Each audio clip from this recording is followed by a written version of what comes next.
साताऱ्यात काल उपमुख्यमंत्री एकनाथ शिंदे यांनी झंझावाती मेळावा घेतला।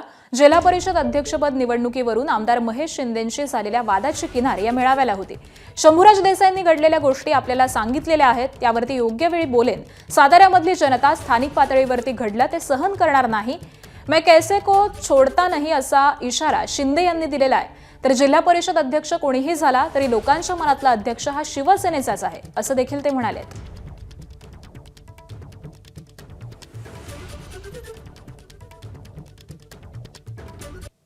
आता 15 जिल्हा परिषद सदस्य शिवसेनेचे निवडून आले, 30 पंचायत समितीचे सदस्य आले, नगराध्यक्ष आले, नगरसेवक किती आहे?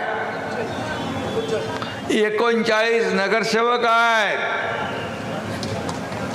आणि तुम्हाला मी सांगतो, मगाशी तुम्ही खंत व्यक्त केली, जिल्हा परिषद अध्यक्ष कोणी झाला असला तरी लोकांच्या मनातला जिल्हा परिषद अध्यक्ष हा शिवसेनेचाच आहे।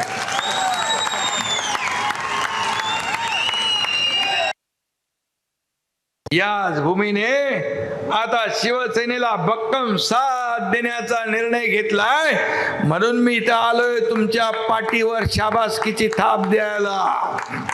कार्यकर्त्यांच्या मागे उभा राहणारा नेता, अरे मी तर कार्यकर्ता म्हणूनच काम करतोय, मुख्यमंत्री असताना देखील कार्यकर्ता म्हणून काम केलं। त्यामुळे जेव्हा कार्यकर्ता अडचणीत असतो, कार्यकर्त्यावर संकट येतं, कार्यकर्ता अपमानित होतो, त्यावेळेस माझ्यातला शिवसैनिक जागृत होतो। आणि मग कार्यकर्ता जागृत झाल्यानंतर आपल्याला माहित आहे, बाळासाहेबांनी अन्यायाविरुद्ध लढायला शिकवलंय, अन्यायाविरुद्ध पेटून उठायला शिकवलंय।